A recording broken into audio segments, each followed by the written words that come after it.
na sinasabi, pag hindi yan ginawa ni PBBM, baka yan pa ang During his maging term. during his term, kapag mawala kayo dyan sa pwesto, lintik lang ang walang ganti. May mga ganong haka-haka naman.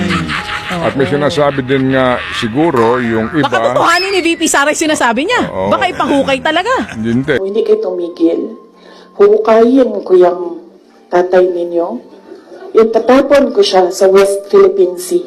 Yung sinasabi din nga ng iba na total naman kinakantsawan ka na weak leader, patunayan mo dito na hindi ka weak leader. Yan, isa pa yan. Inuunahan mo na kagad ako, hindi pa ako tapos eh. Correct. Hindi naman daw po siya natatakot nga dito. At ang tangi lang po niyang kagustuhan nga ay mapaayos ang buhay ng mga anak, ng mga Pilipino. Ano man ang kasalanan ko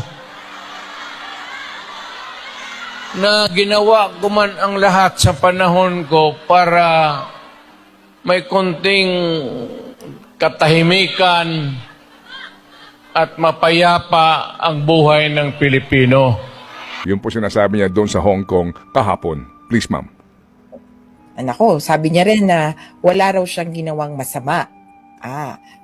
Talagang yung mga biktima ang unang aalma dyan dahil nagbunga ng libu-libong patayan at ito na, nang hanggang ngayon talamak pa rin yung droga.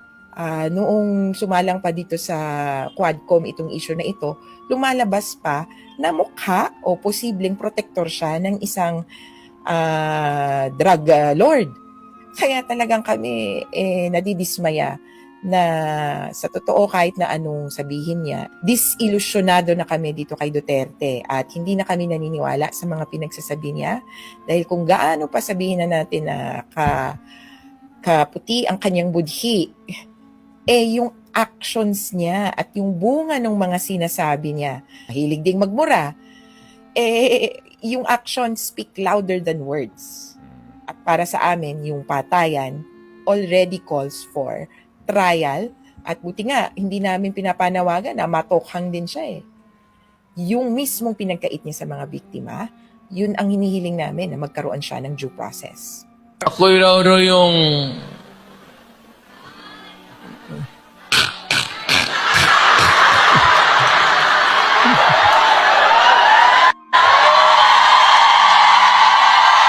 Sa ganyang mga uri ng desisyon, talagang meron ding political consideration. Hindi mo maiaalis yan, baby girl.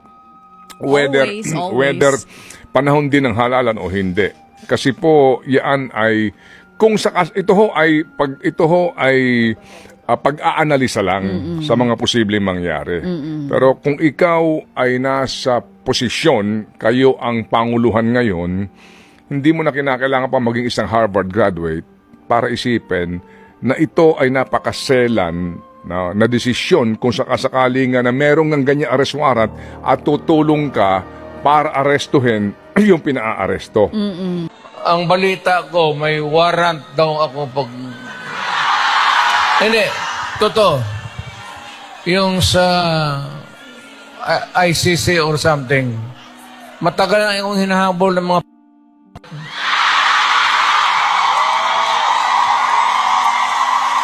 Lalo na kung yan din ay merong political base, di ba?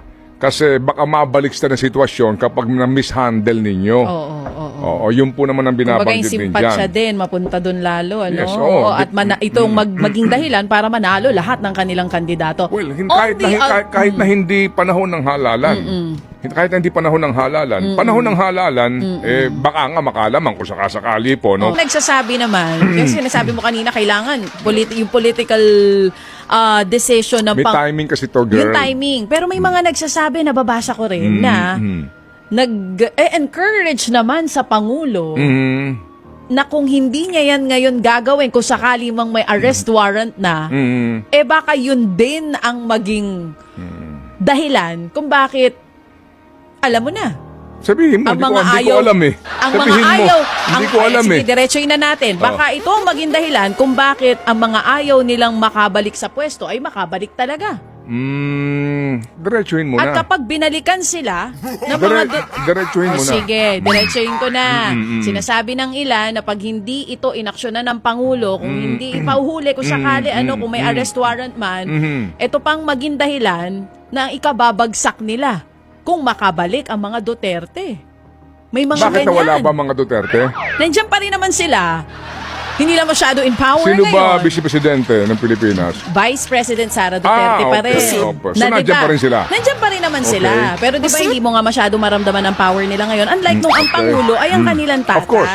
Iba talaga pag ikaw ang Presidente. Correct. So yun na sinasabi. Pag hindi yan ginawa ni PBBM, baka yan pa ang During his maging term. during his term, kapag mawala kayo dyan sa pwesto, lintik lang ang walang ganti. May mga ganong haka-haka naman.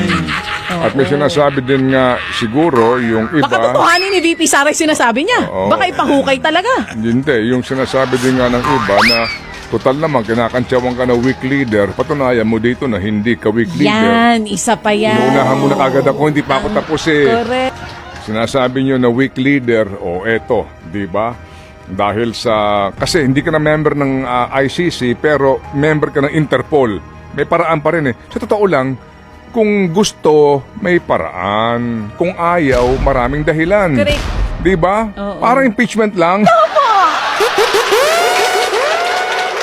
Forthwith, proceed with the trial. Forthwith, bilis, di ba? Mabilis. Agad-agad, immediately. Pero hindi iba ang dahilan. Di ba? Within reasonable time. So talaga. Pag nakatindig yan, abangan mo ang buwelta niyan.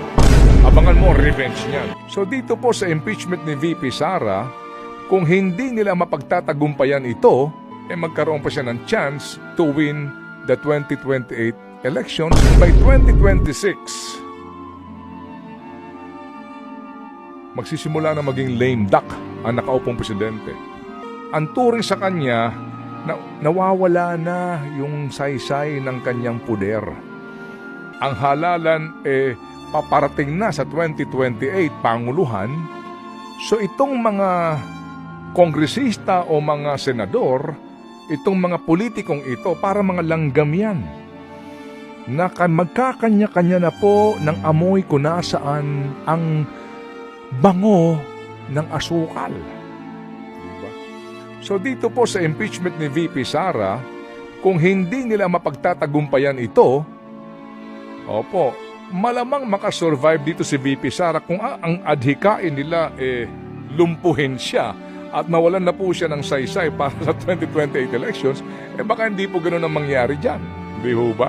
Malamang, depende po sa magiging takbo ng mga bali-balita by that time, by 2026, magkaroon pa siya ng chance to win the 2028 elections, maliban na lamang kung may mga pangyayari po na mga, alam nyo na maaari makaapekto sa kanilang kredibilidad o sa kanilang pong popularidad. Kapag merong kang gustong kalabanin, yung kalaban mo na yan, kapag yan sinaktan mo, siguraduhin mong malulumpo yan. At hindi na makakatindig yan. Dahil pag nakatindig yan, abangan mo ang buwelta niyan. Abangan mo ang revenge niyan. Sa politika, ganyan din po. Malinaw naman ang sinasabi ng saligang batas, no? Na kapag tinanggap na yung articles of impeachment ng mataas na kapulungan ng Kongreso, that's the Senate shall mando yun. Forthwith, proceed with the trial. Yung ibig sabihin, simple lang. Agad. Agad. Kung ayaw mo nang immediately, di agad-agad. Hindi ba?